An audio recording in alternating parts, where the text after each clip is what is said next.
is going to introduce to you how to make at least, it looks like a 4-inch bowl that he's going to do. He has a duration of 12 minutes. I know that he has developed that skill set. So within 12 minutes, we'll see what can be accomplished within that 12 minutes of time span. All right, everyone, Mr. Felton. Blessed good morning, everyone. It is a wonderful experience. Nice to be here. Let me start by saying my teachers, mention those before anything. One of my teachers, Paul Christoph, that's when I was in high school. I apprenticed with him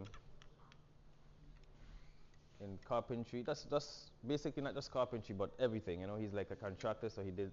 You know, he go to house and does everything. So as in school, that's who I apprenticed with. You know, my teacher, Mr. Garcia, and then for wood turning now, because in high school I went to complex and they had what I call male tools. They had no female tools. What I call male tools are like the chop saw, the saws that does things straight, cut things straight, and a saw that everything is straight cut. You see like that saw right back there, the chop saw, it cuts things straight. Now this thing here now, put a little turn to it. It gives it a nice little curve, you know. So we had all males. So finished high school, little after went to college, and at that time we had the woodworking expo as vegan was in woodworking expo. I made a chessboard for my cousin. He asked me to make a chessboard for him. I went out about the tools and made the chessboard, and then it was so well made to my friends who told me that it's so well made. They said, why don't you, they have a wood expo coming up, why don't you go there and try to see if you could sell it or get in there or something. Like, I think about it, I see what I could do. The day came and I went in, and when I bust the door, it was like, oh my God. I couldn't believe what I saw. The beauty of what I saw, all the different artists and what they created. I asked one of the men there who became one of my teachers, Biang Bignoni. I'm like, so the people who make these things, they're here? They live here? He says, yeah. I made it. I'm like, oh, so you have the machines to make these things. You have them right here? I'm like, oh my, man, the wheels started turning in my head. Oh my God. You know, so he actually said, okay, you could come by me and I'll teach you. I said, you sure? Because we have a big problem here, you know. Children ain't want to learn nothing and so no. They have a big problem. They have everything there to learn. They don't want to learn. Sometimes, you know, like when you give somebody everything, so that they feel like they don't need to like reach for anything. So everything is just there, but take it for granted. Like we have the beach right here. I haven't even gone to the beach in years. I haven't gone into the water because I take it for granted because it's there. It's something natural that happens that we have to think about, eh? So I did that in high school. Went made the chessboard. I met Bing Bignoni, and then went to his house. He showed me once how to make a little bowl or how to make something. But then I met Evelino Samuel again at that same expo, and Evelino fine-tuned my skills. It's one thing to turn, but when you see Evelino, who was a master, everything is intricate. Everything is this way, that way. It's not just it like that. Every little single. When he spoke to me, he's like, "What are you even talking about?" And he's being, "What are you?" Yeah. But it takes a while to like, you know, as you practice and learn, you do it and do it and do it. And the most important things when you're doing it is to observe. You have to observe what's going on, what's taking place, how you get from one point to the next point. And you do it over and over until you actually catch it. It's like playing a song. You don't try to play all the songs in the world. You start with one song. And then with one song, you start with one note. And then go to the next note. And then you go to the next note. And you put all the notes together. And you keep doing it over and over. Next thing you know, you master that song. And you move on to another song. Right? So this is a little bowl I'm going to make. So we're going to, let me see. This was an unfinished bowl actually. A little bigger one. But this is a profile of it. So I will show you how you go from being like this to being like this and cord out in the middle. You understand? What is that? This is our local mahogany wood. Yes, this is local mahogany wood. Yes. You could even pass this around if you want to check it. Do you take the wood from things that are already dead Yes. Yes. I take the wood from trees that are already deceased because once upon a time I did cut trees, but then it didn't make sense because there's so much. A tree takes very long time to dry, to process it. It takes 2 years per inch. If you cut a tree that is 30 inches and it takes 2 years per inch, you know how much time that is? That's years of sitting and drying before you could even touch it. Yeah. Unless you slab it, you cut it in different sections, and then you put it to dry. Then it will dry a little faster. Yes, ma'am. What happens if you don't wait and you just use it like that? Well, if you do, Try to use it just okay, like no cut your problem. try to use it like that. Okay, you could do that, but then when you do that, it has water inside of it, just like everything has water. So you has to wait until the water come out. If you don't wait until the water come out and you put it with the water is going to be in there moving like this and moving like that. And whenever the water comes out, it's going to stick just like how it is. It's going to warp. It's going to move and warp on you. So the wood has to be as dry as possible. So then it stays stable. You know, that's called stabilizing the wood. You know? Are there artificial drying processes instead of like you leave it 2 years to dry? I'm thinking about like someone who produces like mass production of stuff. Like would they use like a oven or something? Sure, it's called a kiln. Yeah, Yeah, it's called a kiln. Just curious. You could definitely put it in a kiln and it'll dry faster, you know. Yeah. And you have to be very careful. If it dries too fast, it cracks. Yeah, so with everything as a science, you know, you get everything, you have to experiment, observe, see how it works, you know. I have a question. Yes, ma'am. A couple of years ago, I saw a piece of wood. I think it was called saman. Yes, ma'am. And it was just so beautiful. I wanted to know if that tree is native to. Yes, the tree is native to here also. We have saman tree. Yes, it's a very like fluorescent kind of tree. Yeah. I know the saman is beautiful. It's a little porous too. Yes. Look at that, straight through the wood. Gosh. Yes, the baobab. Yeah, those are hundreds of years old. Yeah, those see by our great grandmother and great grandfather, great. That tree right there saw it. If you could speak to them, if you know to speak to them, that will communicate really well. That is amazing. I said the tree has secrets because it's so close to the port. You don't know how the tree itself was involved in the whispers of Well, it's domestication or whatever. not to take up any time. How much time I got left? Because I'm chatting a lot now. But you see what you said there with trees. Let me start by this. You see how I said the observation of things you observe? Do you know what science is? What is science to everybody? Observing, learning from observing. Correct. The meaning of science is the observation of nature. Not our own thing, you know. Nature that is there already. So you just go out and observe everything works. Because it's there already, you know. All we have to do is observe. Observation. You see with that tree thing? The trees are so powerful. And it's known because they have things where, you know what old people used to talk to the trees and this and that, and it's very true because they did scientists. They did tests where they hooked up probes to a tree, a plant, have it in a pot and they hooked up probes to it, they have it in a lab. They tell the scientists, just to prove to you that plants could read your mind. Okay, they can read your mind. Our old people were not crazy. Our ancients, they were not crazy. They hooked the probes up to the plant, one to the stem, one to the leaf, and everything gives off electricity. So the plant gives off a little tiny amount of electricity. So they can measure that. They can measure it giving off electricity. So it comes up on a screen and it's like a lie detector test. You know how a lie detector test goes up and down? So the experimenters in the lab said, pass the tree with a machete in your hand. But within your mind, you don't have any intention to kill it. To cut the tree, you're passing along with a machete. So the trees here, you pass along with the machete. You see on the screen, it goes. It's nothing. It's like, okay, now let's rewind. Now we want you to pass across the plant again, but this time have your intention in your mind that you're going to cut the leaf. Okay. The scientist come, and the guy was not a scientist, a regular guy. He just passed with a machete in his hand, going. And as soon as he get close to that plant, the plant knew what he was going to do. The tree actually knocks itself out just like our human does. A human in trauma, if you're in an accident and you hit yourself, your body actually knock yourself out so you cannot feel the pain, the plant goes through the same process. It gets knocked out so you wouldn't feel the pain of what is about to come or there's no is about to come. So they did that experiment and proved to you that plants could read your mind because of that experiment. And they went a little farther. If you think that was a joke, they went as far as this. If it can read your mind like that, and it knows A and B, so that let's do this, an experiment. They had a train.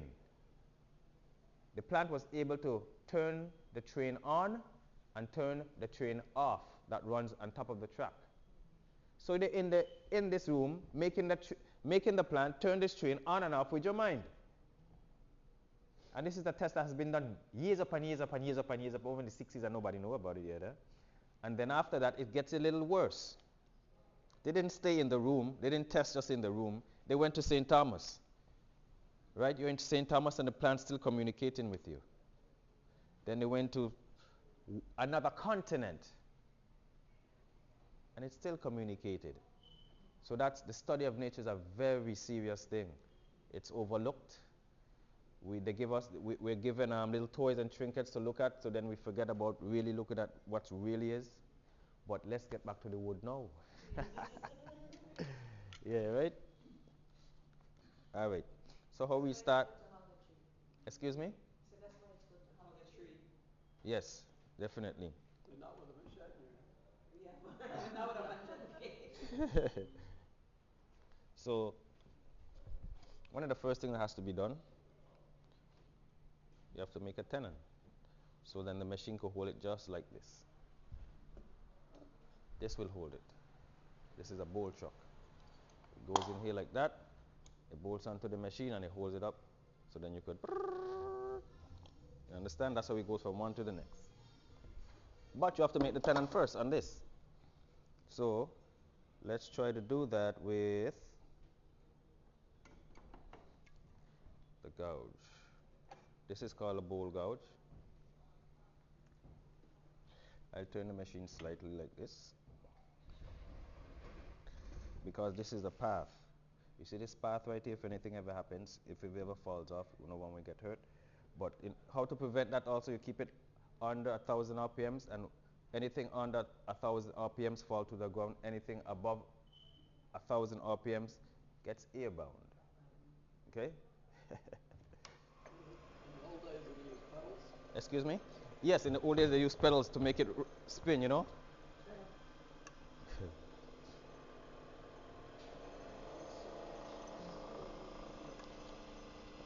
That's pretty good enough.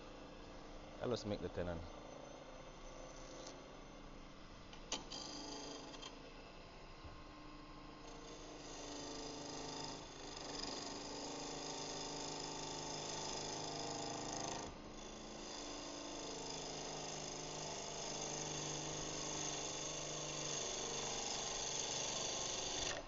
So you're just trying to make a nice clean cut, so then you can start it.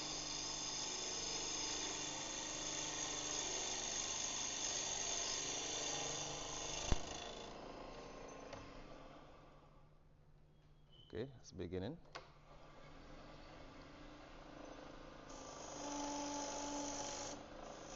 So this, you could do this with two different tools. You could either use your this gouge, or you could use a parting tool to do the same exact thing.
Alright, that's the tenon.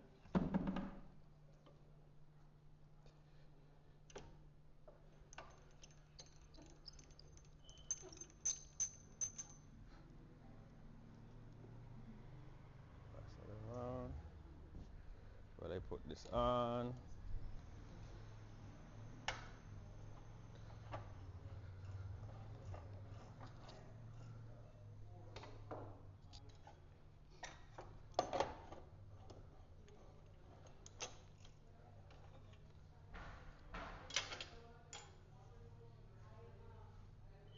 It's interesting that even with such sophisticated equipment, how much handwork is still involved in doing what you do. Definitely.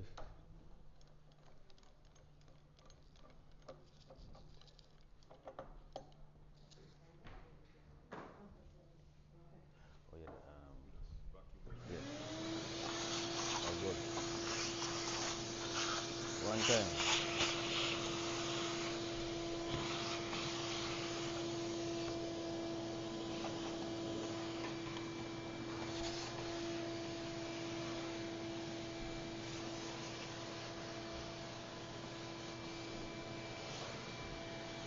Your yard and your Thank you. garden. Ah, now you're talking. Now you're talking.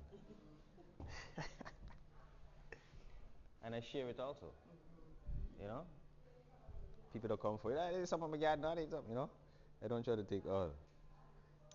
So this is the outside profile of the bowl. Put it back on.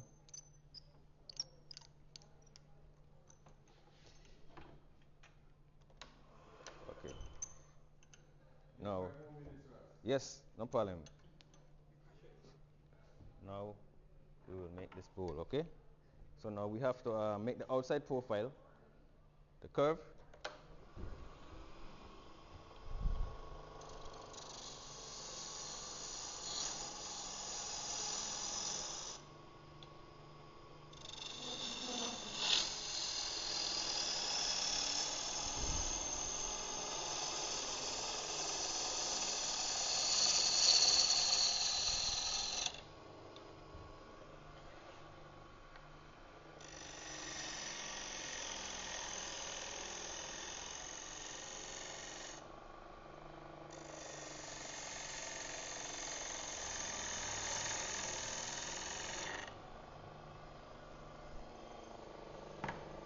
Yay.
Outside profile. Now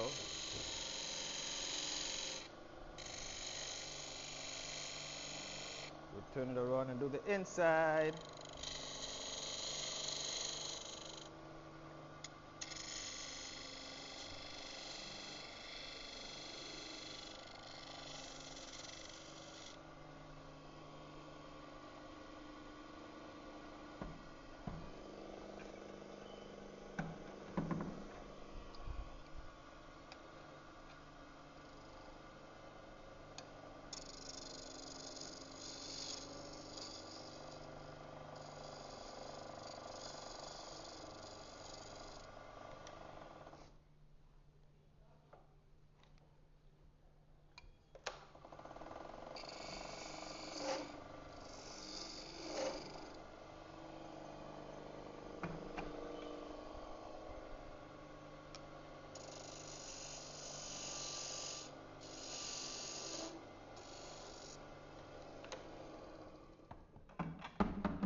Pass it around real quick so I could take it back and turn it around. I probably got 1 minute, 2 minutes.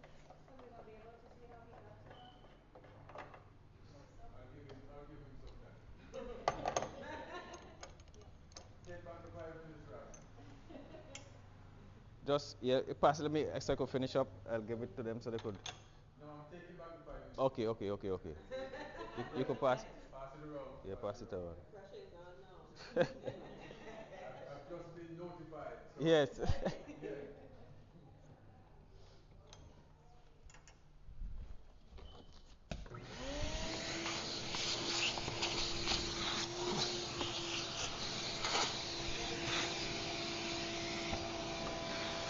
That's the thing when you said instead of it.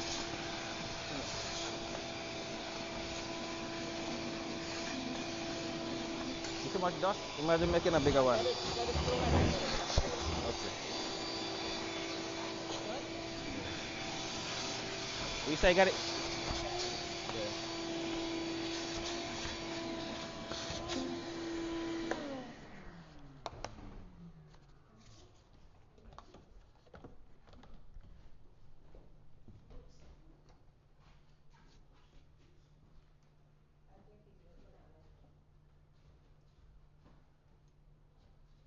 Put it. Ring the alarm before my time is up. Oh.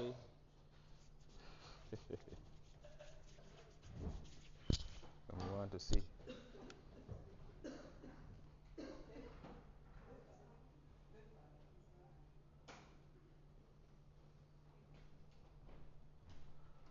Thank you.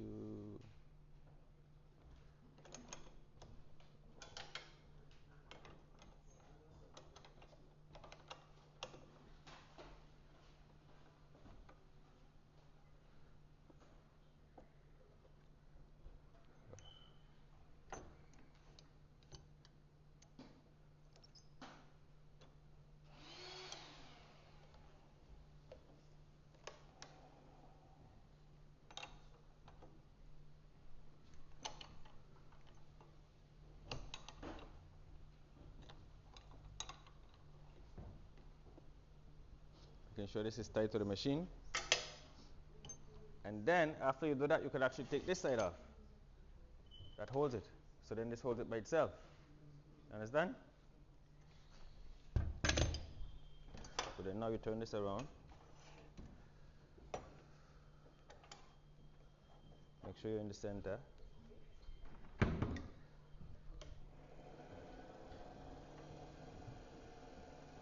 Okay. So now we're coring out. This is called coring out the inside of the bowl now, right?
Get up, get up, get up.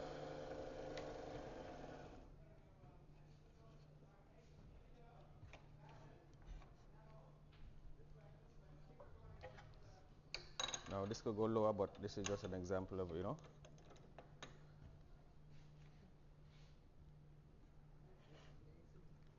and you could put it in even deeper, but I stop right there for now. This is time. Why you start from the bottom to the top?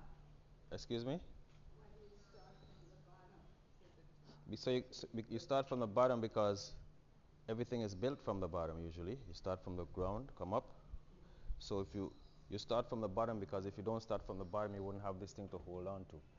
You have to create this thing to hold on to from the bottom. You understand? Yes, I do. So once you have this from the bottom to hold on to, then you create a way for it to be flipped around. But if you don't start that and you have nothing to hold on to, you're going to be in a little problem. You understand, mommy? Yes. That's about it for that website.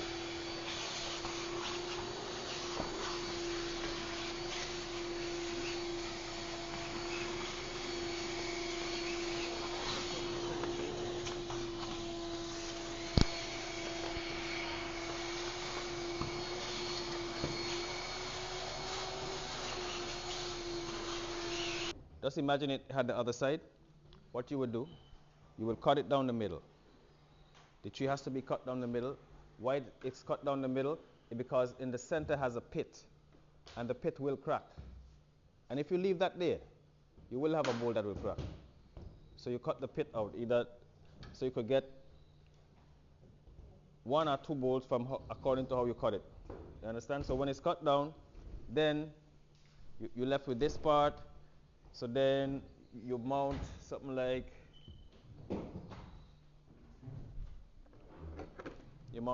this to it, with the screws, and then it could be mounted on top of the lid. You understand? So, but right now I'm in a process. Said I want to make 20, 30 bowls. I don't have time to be doing it this way. I have to think of the most fastest way, and the most fastest way is this. You take it, you slab it, however inches you want, you cut it, slab it, so it becomes like this. And you take your circle, you take a saw, you make all the circles, and you have your bowls right here. A little more faster, advanced way of doing it, a different way too of doing it. But you don't just make bowls. Excuse me? You don't just make bowls. No, I don't just make bowls. Plaques and I make, yeah. yeah. I mean, for a human, right? How I think about things is I get my skill up high enough so then when I see something I can make it. Because everyone knows in their own selves if you could make it, if you can't, from where you are internally. Mr. Jones was a band teacher. He know instantly in his beginning years, if you hear a song, I could play it or I can't. Right away. And Mr. Jones, you'll know, if you have to work at it or. So I build my skill enough where I see something. Oh, I know how to do that. I know the stages. Because how the mind works, how the brain works, how an artist works, he watches something, he makes it right there. The artist makes the whole thing right there in his head. And he will tell you right now if you could or if you can't. You ready? All right, so turn the stage over. Thank you very much. Thank you.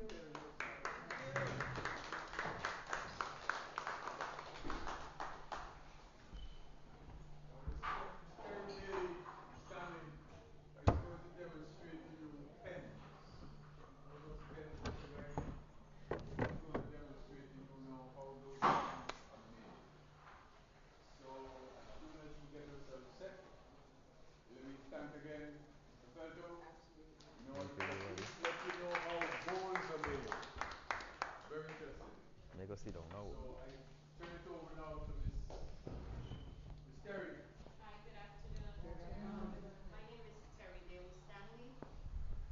I have been doing woodworking for almost 2 years. Yes, almost 2 years. I'm a YouTube graduate. I'm a graduate of YouTube. Sure. You want me to start back over? No. Oh, okay, no problem. Watching YouTube is a very dangerous thing, but I fell in love with it. My first lathe, this was actually my first lathe that I purchased here. It was during Black Friday. Got the sale. Didn't know where I was going to go with it. I looked for classes in the States, getting ready to go. One day talking to a coworker, is there anybody in St. Croix doing any, woodworking that I could get a lesson? She said, hold on, let me make a call. She made a call to Chant, spoke to Miss Fendel. She told me, oh, yes, we do, but we don't have a class as yet. Just keep an eye out. Within a week or two after, Facebook, here we go again. I saw the advertisement. I was like, yes, now I can take the class. The day of the class, it rained so much, I was the only student here present, because I was coming to this class.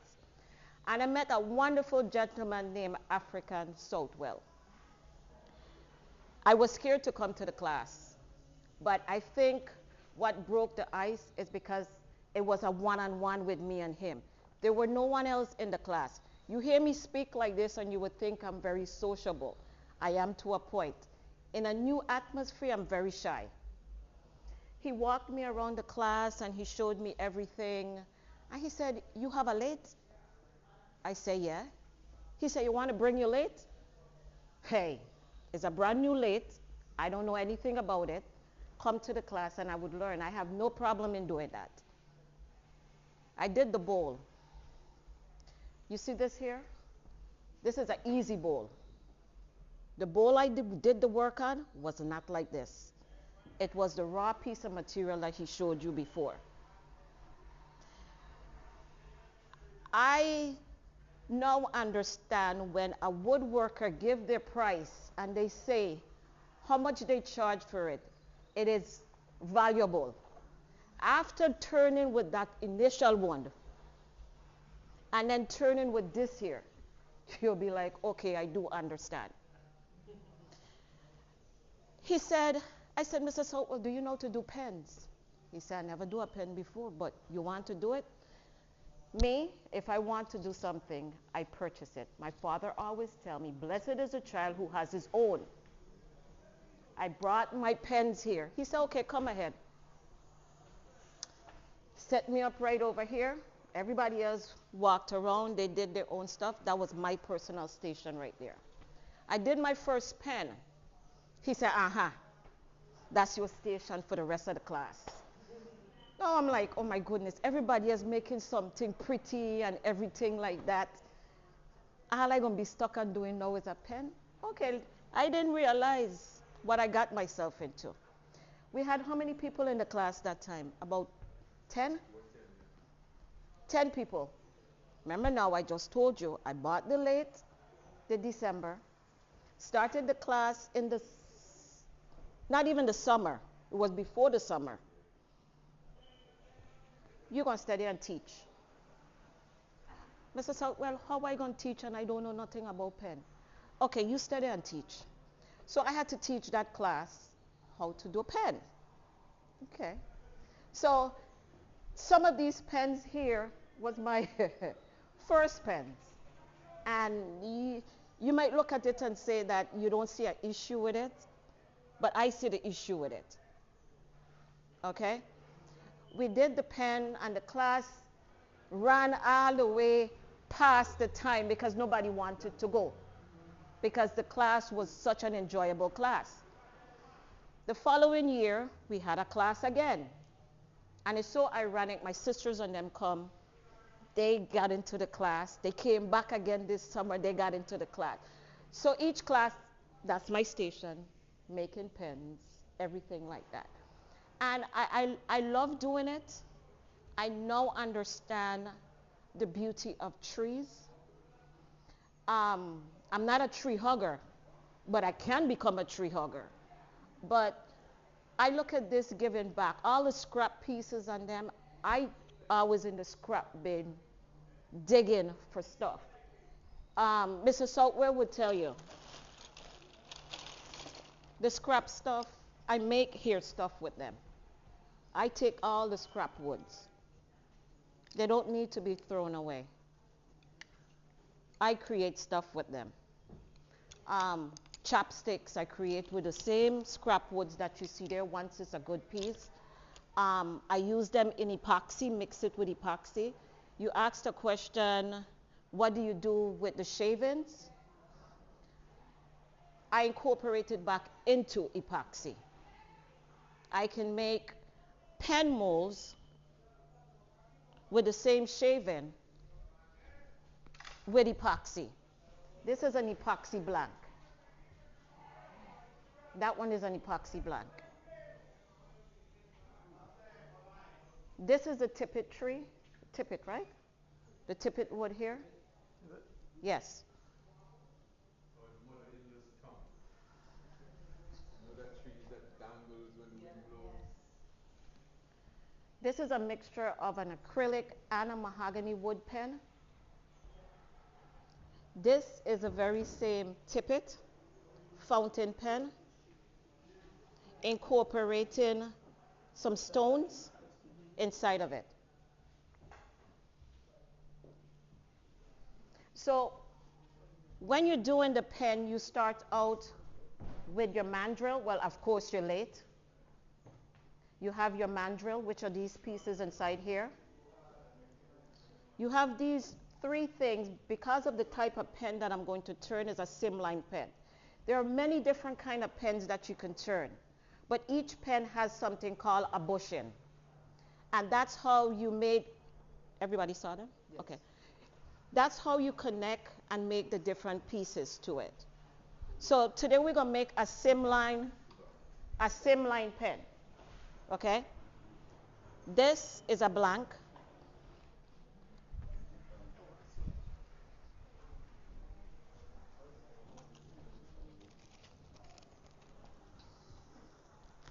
And these are the pen kits. So within each one of the wooden blank, one of these has to be inside of there. It cannot go without it. It has to be in there. Sometimes they're different lengths, different sizes, depend on the type of pen you're trying to do. So before you even start with this here, you have to scuff it up. And the reason why you scuff it up is that the glue and the wood adheres to each other. The glue that I use is a CA glue. Okay? I would put the glue on here, stick it in the wood, spray the activator, and it sticks. It's like an epoxy. Yeah. If I go too fast, let me know if you have any question. But I'm trying to work under your 12 minutes. Let me see if I'm that good. No, you're all right. You're all right. Okay, already. We have until 1 o'clock. Okay. The first thing, you always have to make sure you have your protection. Okay? So I have my mask, I have my eye gear, and the headpiece. Okay? But I'm not going to put on the headpiece because I'm going to have to lift up and talk to you and stuff like that. Okay.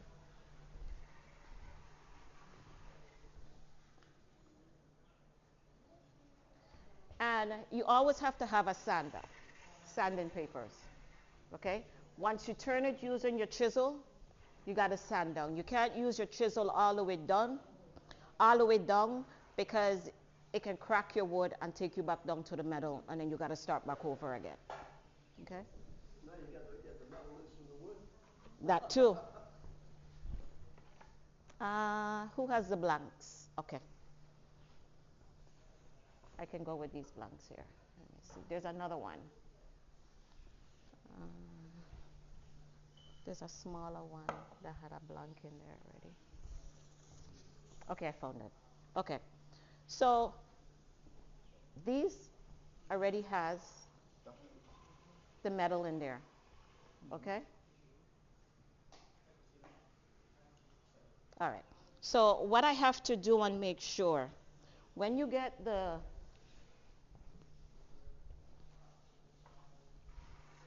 this portion here, you have to measure it against your wood, cut your wood, make sure it's square,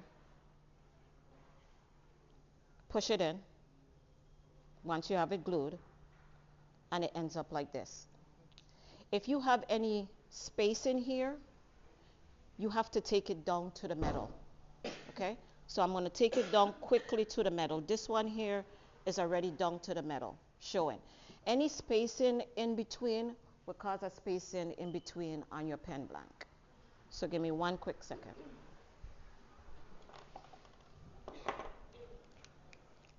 So I use the reamer, this portion here.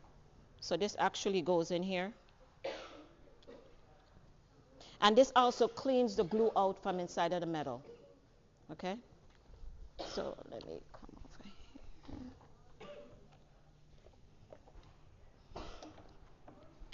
So you just Excuse me? water hole and then put some metal in? Mm-hmm.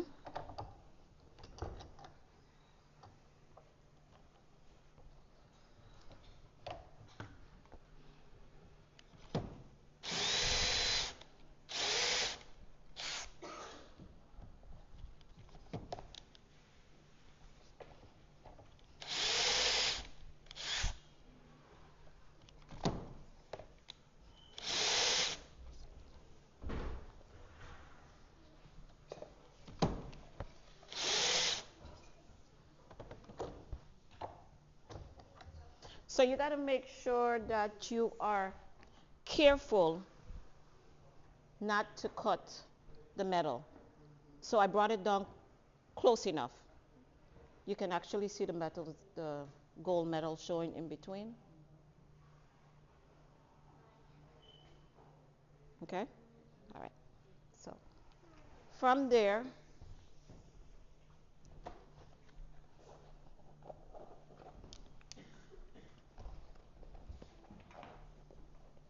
where did I put the bushing? Mr. Southwell, okay, here it is. 1, 2, 3. No, I found it. Okay. Now remember I told you about the bushing. Oh, thank you. Remember I told you about the bushing. And we're doing a slim line pen. So bushing, blank, bushing,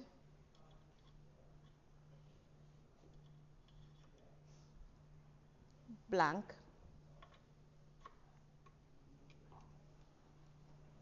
now if I see this is happening like this, then I know there's glue sticking between there.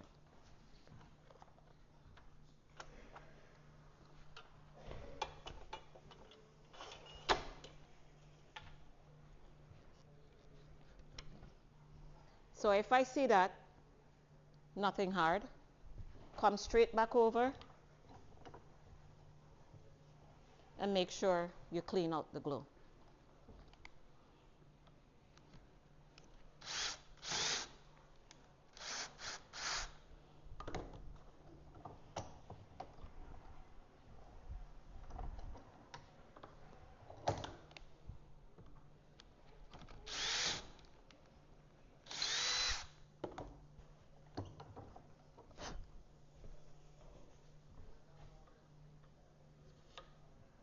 Back.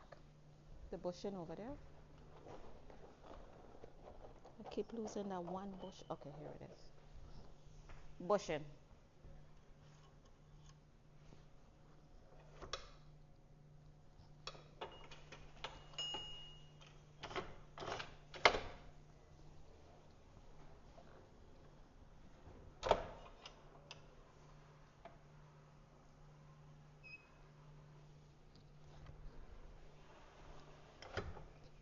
Okay, so what I just did is to lock it in between the bushings. I have to make sure I tighten it up and then I lock it. So I know it's tight. Some people use the light, but I don't need the light today. I'm just going to move it out the way so you can see. Huh? Yeah, the shorter one. Yeah. Yeah. Okay.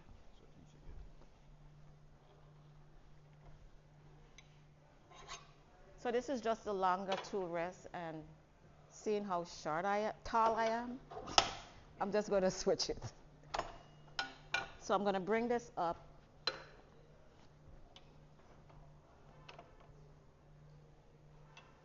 Making sure it doesn't touch. So, exactly what does that do? Your hand rest for the tool. Similar to what he has right here. It's the same thing. So the tool and your hand just glide right here. Okay. So I just got to check and make sure it doesn't hit the rest. And I'm going to turn it on now. Okay. So the difference between this one here and this, I have to turn this up higher because it's a smaller blank that I'm working with. He's working with a bowl, which speed has to be lower. So with this one here, I have to turn the speed up.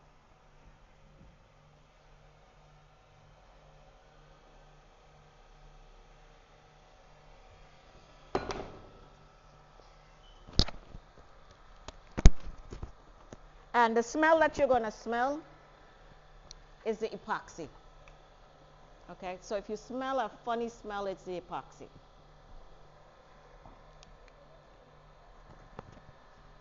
Thank you. So what I have to do now is round it.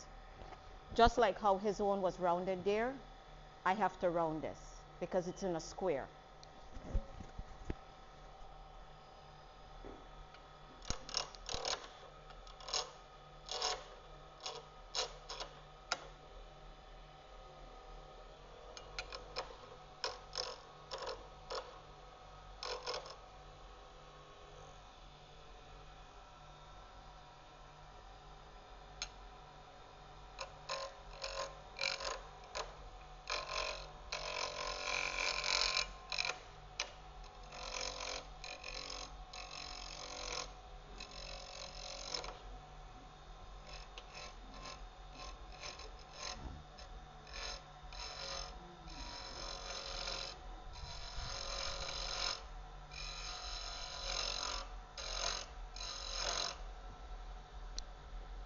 Yeah.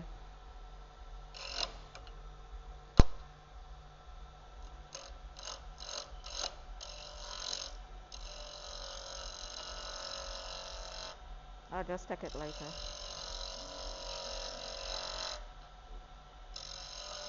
Thank you.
Okay, I turn with two hands. Why? I have no idea, but I feel comfortable turning with two left and right side. So if you notice, it was a square before. Yes. See, it's coming down to a circle now. I mean, round. So I got to take it all the way down, especially each end has to come down to the bushing. Here has to come all the way down to the bushing. Here has to come down to the bushing. Um, how I do mine, and you can see there, I do my coming down to the bushing like a female figure with the curve. So every single one of my pen would have a curve of a female figure curve here and here. So when you hold the pen, it's easier to hold it that way with the actual curve here. Okay? Let me switch one of my things.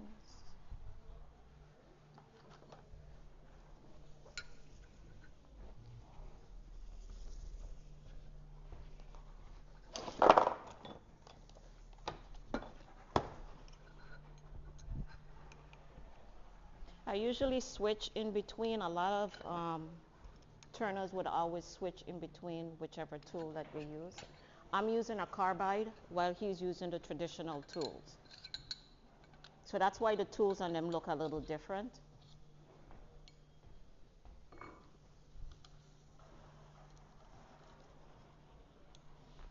Any questions? Am I good with time? Why don't the blanks fit with a shaft? How do they grip the shaft? From the middle inside. It left out? No, the inner portion of the metal. The roughened portion is on the outside that meets with the wood and then epoxy. The inside is just the metal running, turning, but you have to have your bushing. So the bushing locks it into. Oh, the bushing's like it. Yes.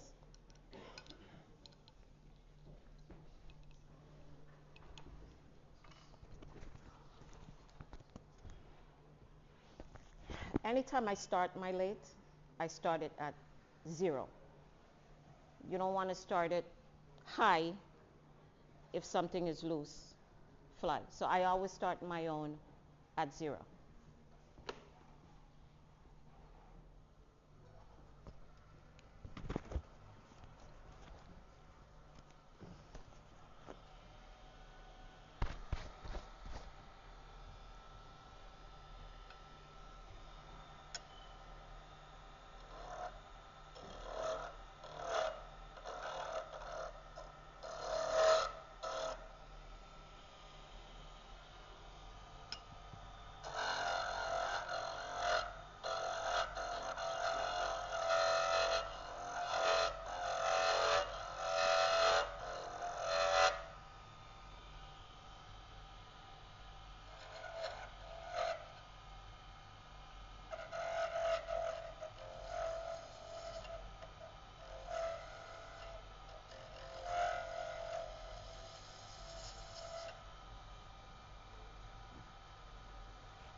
Can you smell it?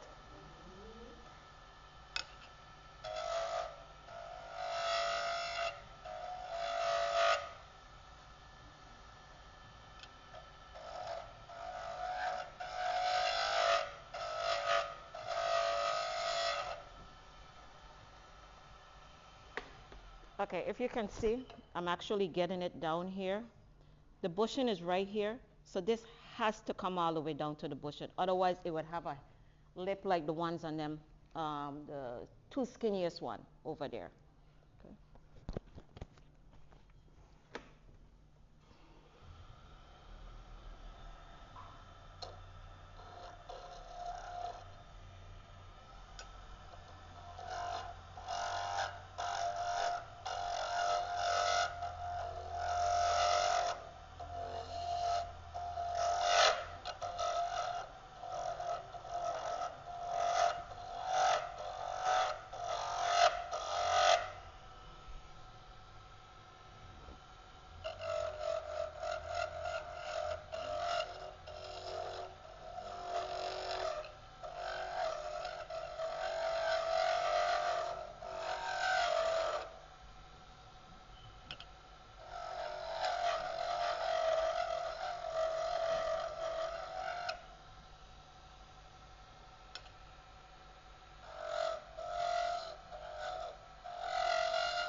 Okay. Can you tell So the difference between the two pieces of wood that you have there? this one is mahogany, and this is acrylic, All right. epoxy. Okay.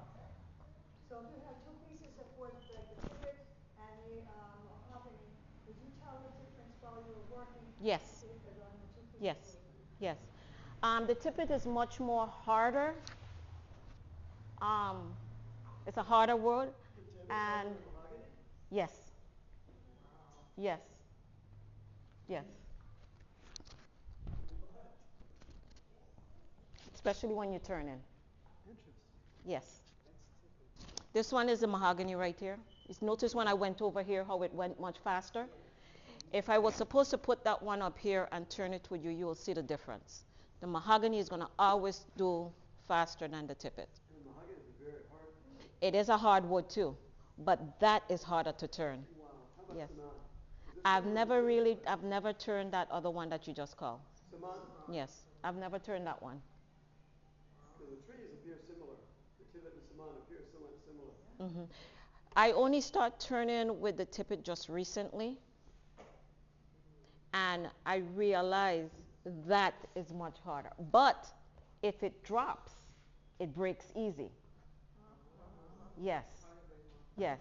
I was like, because I had one done already cut, and it dropped, and I was like, wait a minute, how it broke? And I've dropped my mahogany, and it doesn't break. But when it comes to the turning, this here is much harder to turn than this one. But it turned nice. They make pretty, pretty, pretty, pretty. This one, huh? Like a divided? I haven't used that one as yet. That's See the difference with the mahogany? very hard, and yet it has Yeah. an oil. You asked a question about Yeah, the yeah, we've difference seen these, between but the yeah. mahogany and the tippet if you put them close together. The tippet has fibers inside of it. If you actually get a chance to observe it, it has a lot of fiber inside of it. The reason why is that the mahogany is a more dense material. But with the tippet itself now, slightly denser. Right? Now, it dulls your tools much quicker, the tippet, because of the fibrous elements that is inside of it. And that's where the difference actually comes in. But it is slightly denser when it comes to the mahogany. That is why when the mahogany drops, doesn't break. So You that's the sharpen difference. your tools yourself? Well, the only thing that I do differently than everybody else, I use the carbide tools. And can you sharpen your carbide too? The carbide tool, the beauty about it is if here is dull, I could unscrew it, turn it, and use the other side. And then just buy replacement pieces.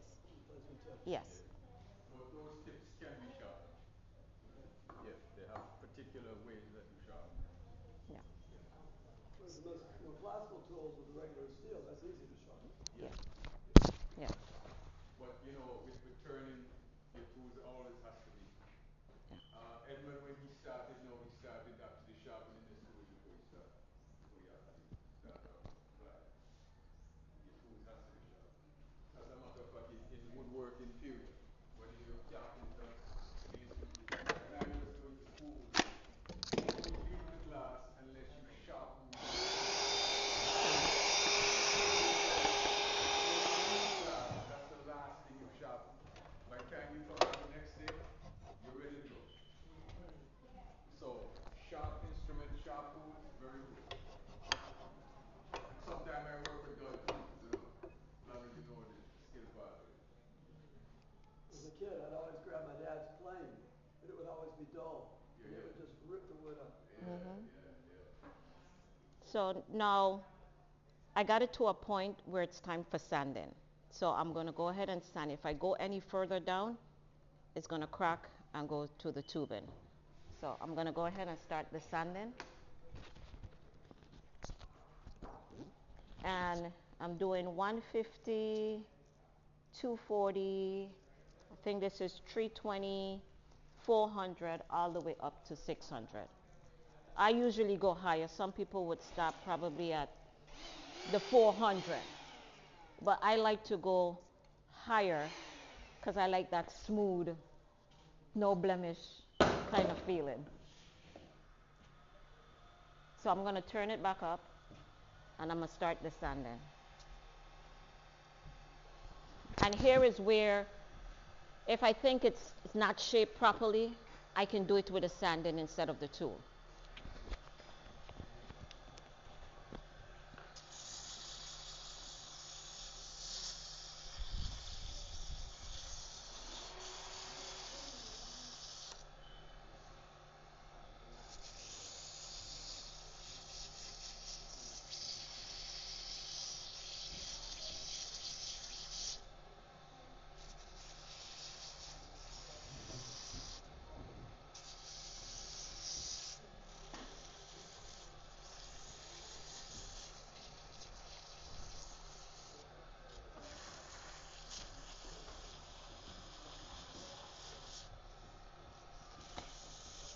Now remember, my objective is to get everything down to the bushing. So when you can come a little closer and see. So when I come here, it's supposed to be an even going straight across. I shouldn't have no hail or any kind of indication that it's separated. Because if it has a separation, when you press the pen together, you would find that separation in the tip, like with these here. See, like how the separation is here? And you feel it there? You're not supposed to feel that. Once you take it down to the bushing, it's supposed to be one complete. Yes.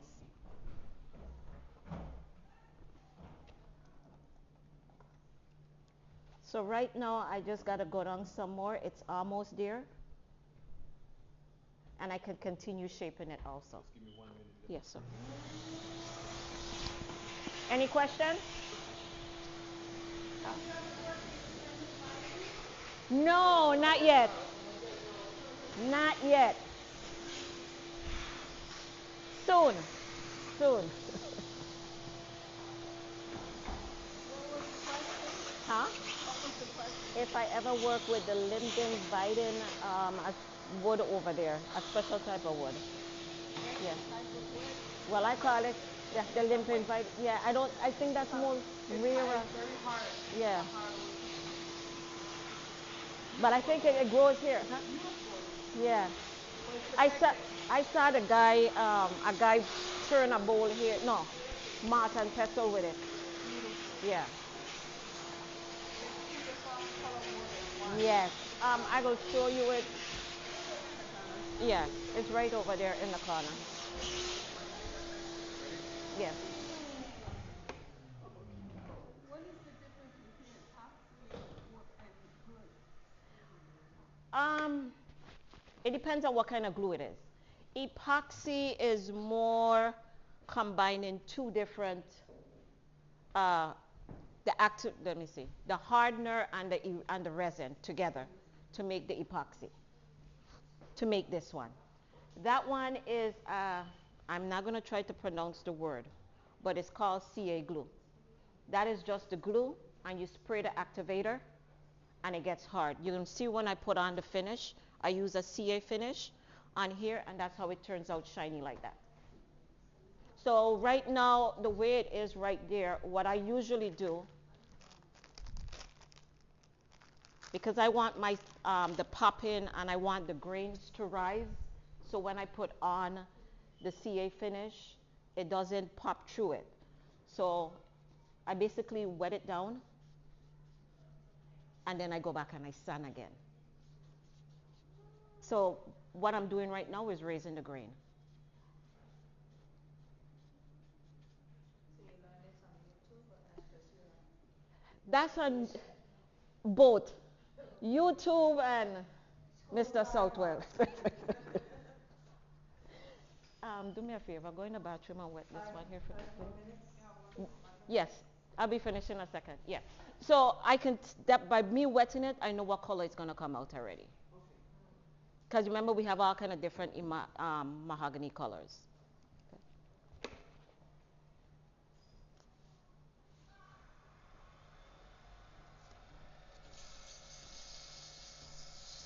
just put it right there for me. All right, thanks.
Mr. Southwell, he did the molding? Huh? He did the molding? He created this molding? Oh no, that was Reverend Bear. Yes. Wonderful. No, that was the project.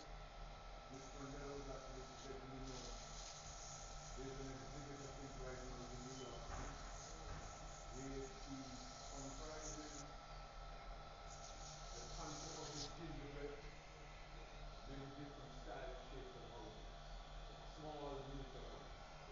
That is right now in an exhibit in New York. But it came down from New York, but it's going up somewhere else in the city. Somewhere else. It's at Oh, this at a university in Florida, I think, something like that. okay. But Do it you came have down two here. machines to do that there? Yes. Actually, what you're seeing here is either done with a jigsaw and also it's done with a scroll saw. This is a scroll saw. So true. Wow. And also you can use a bandsaw. Okay. So it's three different types of saws you can actually use in order to accomplish that. You can use your jigsaw, which is, handheld and maneuver. The whole thing together looks like a piece of American workbook. Yes. Yes. Yes. Yes. Yes. So it's like the further away you go, you're like, oh. Now the house in Hospital Street, some of the banksters have this concept. Check it out. Get a chance to pass by will actually see that. I think it's the back porch has that. And we had was to actually incorporate some of the styles, the gingerbread styles off of this concept. And that thing in the middle is looking just like a Sunday schools, huh? Yes. Oh, it does. It reminds me exactly.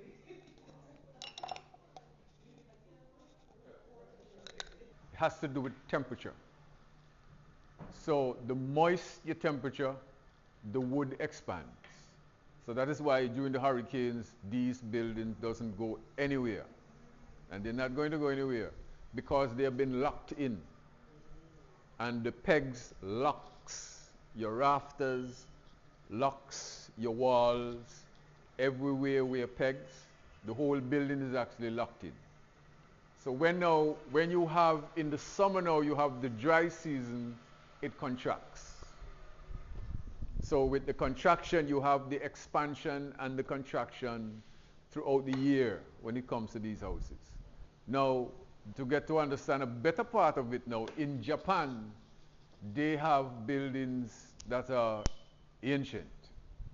And it's the same concept. No nails, and it's the same concept actually is being used in Japan. So they have buildings that is at least a couple thousand years old if necessary. Seriously. So, and that is why when you see a tree dancing in the wind, because of its contraction and because it's much flexible. So these houses, when they go into the category 5 hurricanes and all of that, they are moving, but they cannot go no further than just slight movements because they're already locked in.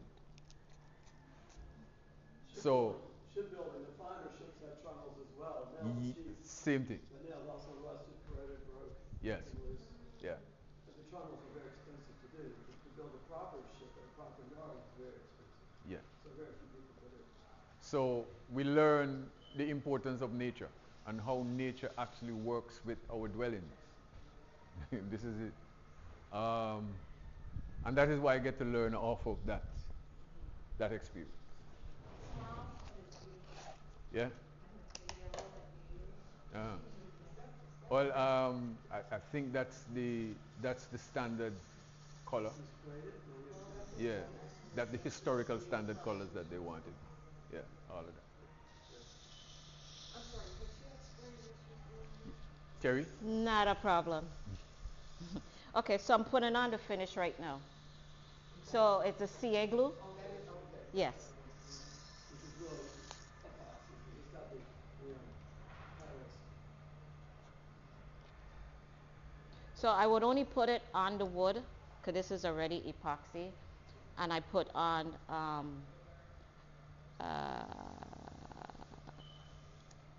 wax rub on this one here that has the scuffing. And if you notice when I had turned it off, it had looked more clearer.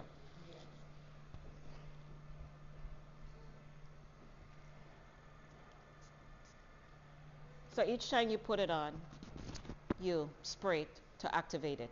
And it's a quick dry. And you got to make sure it doesn't have any lines in it or anything like that. That's why you see me, where did I just put a sanding paper? Yeah.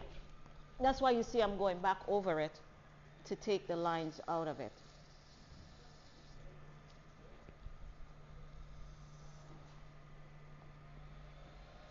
But I don't want to sand it too much to take the finish off. And what grid sandpaper is that, Terry? 600. 600. Yes. So I have to make sure the ends get the glue, the CA, and it's finished real smoothly at the ends, because that's the part you would see more on the pen as an issue. I put on one more, but I usually go more in quotes.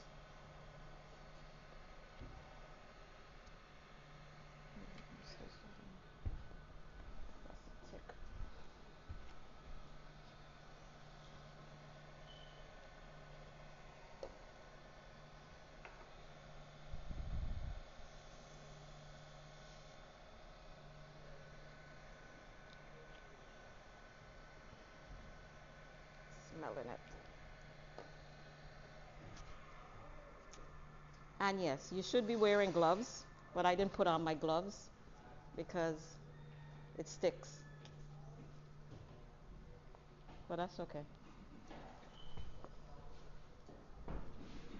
And I'm going to spray. How much more minutes I have? Mr. Zendi? 2.5.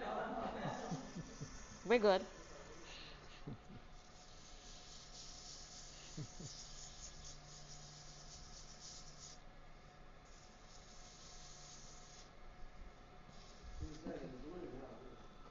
So now I'm going to put on the scratch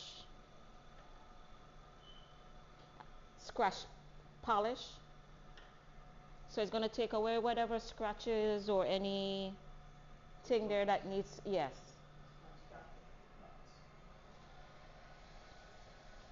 So I'm just working it in, and it's going to polish it also.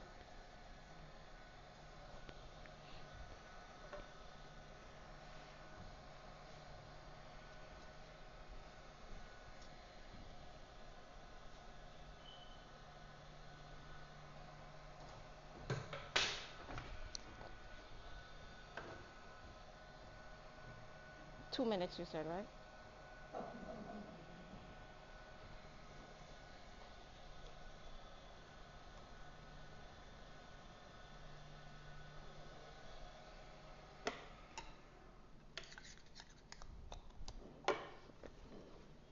Okay. So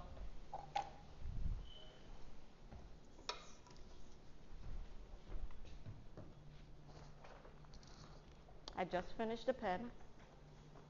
No, I got to press it together. Do I have any volunteers? Do I have any volunteers? No? No? You want the expert to do it. No Yeah, but, volunteers? yeah, but I'll walk you through it. This is just like being in your Okay. classroom. You take your pen apart and put it back together again because you're bored. No volunteers? Can I select a volunteer? Let me come around. You come. You. Yeah. Come. Let me go around this side here. No, I got She will shaded. walk you through it. Yeah, she walk you through it. You come on that side. Stay here. Oh, need to come out. Yeah, come around on this side.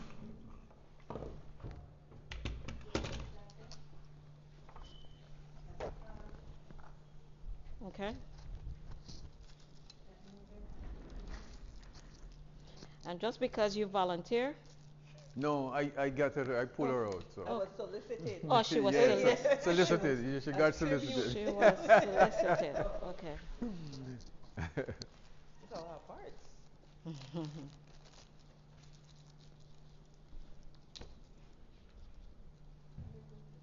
That gingerbread is like extremely time and labor intensive. Yeah. Okay. And So like each piece might be a slightly. with this portion here, right? The next thing I need to do is decide Yeah. which end Slightly. would be the writing end. Yeah. I can go mahogany here this You way, can or I could actually, go it this way. Do like So let's do it maybe this way. 3 to 4 boards at the same time. I want you to hold this 1/8, here. and then we just cut.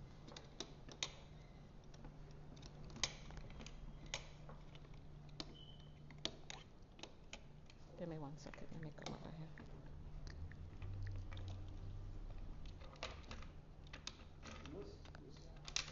Was most of Fredericksburg or a lot of Fredericksburg burned during the fire burn or not? Was the gingerbread all post fire Okay, burn? so Was that all late 1800s? I think, yeah. Ask for sure. Ask Miss Randall for sure. As a matter of fact, this really is historian, supposed to go this in there, historic but society, with this, Miss Rosendi, yeah, but with this one here, what'll happen a is question you're was gonna come asked here to and me just pertaining bring to the it. gingerbreads. The gingerbread was post fire burn. Okay, come ahead. Just bring that down. I'll Bring hold it it. up again.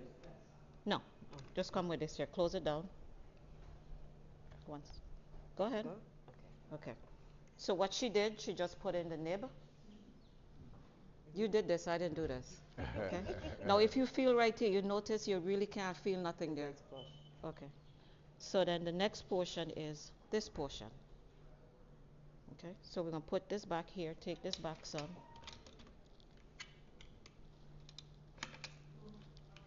Okay.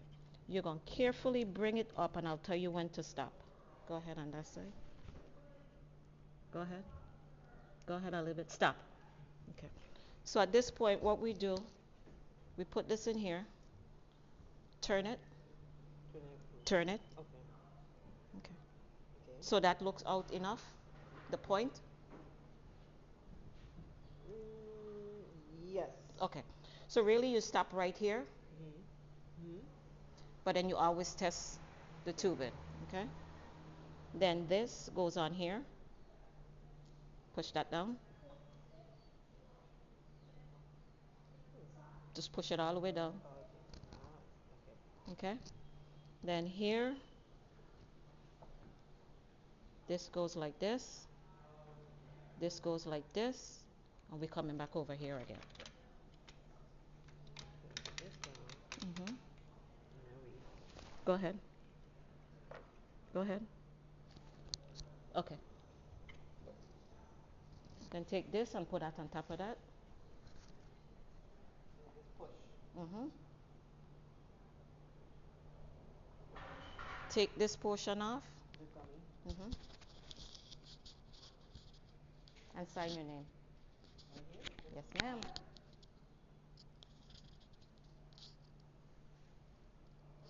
Oh, well, that's my name. Now you just made a pen. Okay. That's cool. And the pen is all put together. That's it. Wow.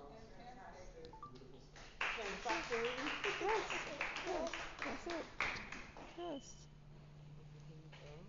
Yeah.